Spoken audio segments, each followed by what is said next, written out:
police have confirmed that a 57-year-old security guard have been arrested following the fatal shooting of a 15-year-old boy during the violent protest happening here in Bloemfontein.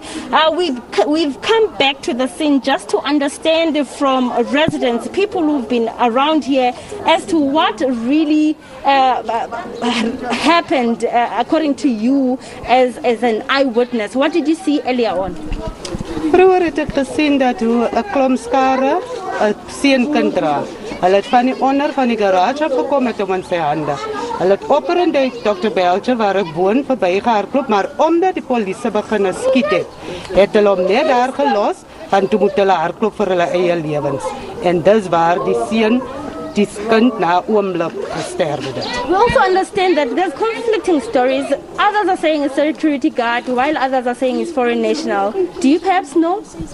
Unfortunately, I can't tell you like in who it really was. The thing is, it happened down where the foreign nationals are staying. So something happened and the police wasn't there. If it's a security guard, then I don't know. Do the security guards have guns? And according to us, that is the foreign nationals do have guns. That's my...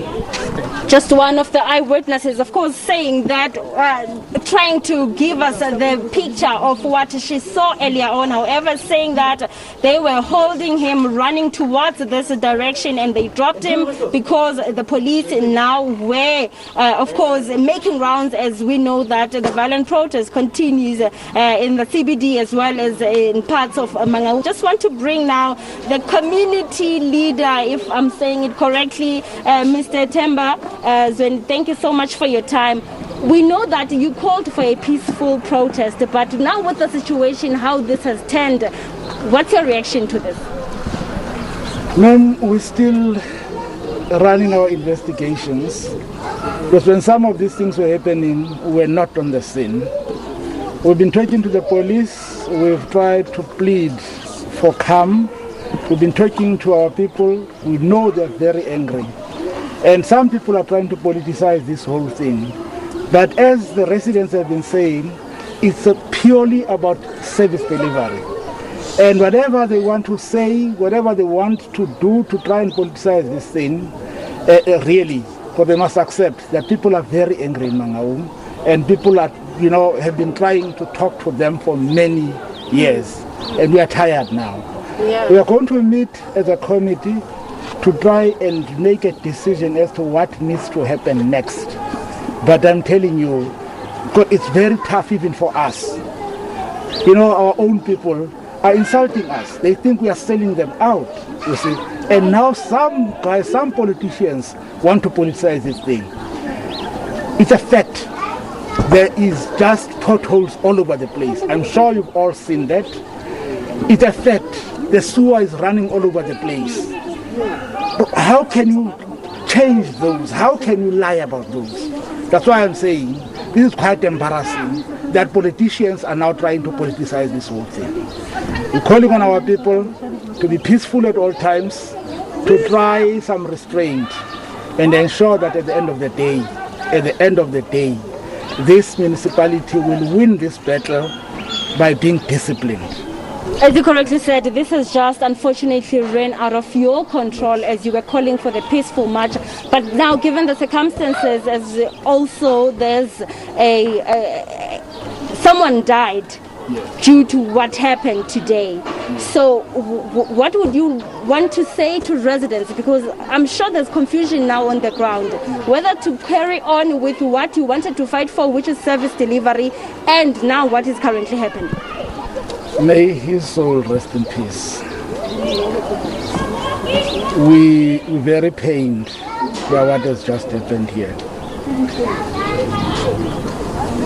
We are sitting with leaders who do not care. It becomes difficult for us as those that are appointed to speak on their behalf to make any commitment, because we've got to go back to them.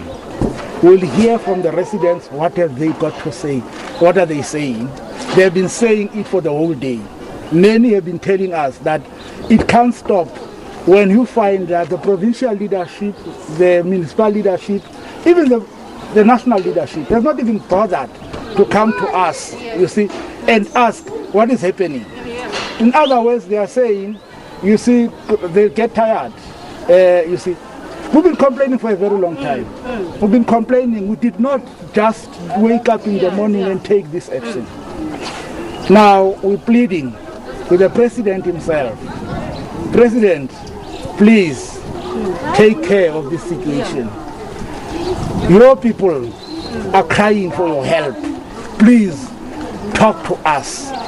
Please ensure that this thing never happens again. Are there chances of seeing these similar scenes tomorrow, knowing that people are still skeptical whether to go to work, to go to school? What's happening tomorrow?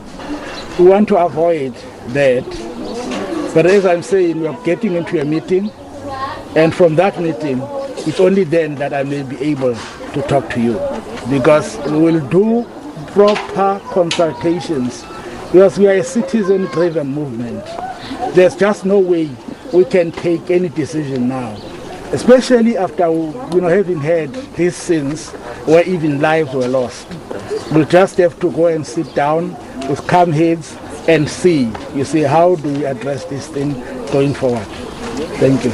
All right, we've heard it all from the leader, Themba Zweni, keeping us to speed to what will now happen given the circumstances, the situation. And I must also indicate that there's some foreign national shops that have been looted in the location while the streets remain barricaded. And we saw a number of people being arrested for public violence. And also there was a car that was set alight by, of course, angry protesters. But he is saying that this was meant to be a peaceful march addressing the issue of services in Mangaung Metro municipality, and is saying that condolences to the family, unfortunately, with what just happened, but they will go back to the drawing board and, of course, give direction as to what will happen as from tomorrow, because we know today all activities were grounded to a halt. There was no teaching and learning. Business activities also didn't take place. However, now he has to go back to the leaders and they should draw a way forward, because people on the ground still remain confused as to what is the way forward now from here.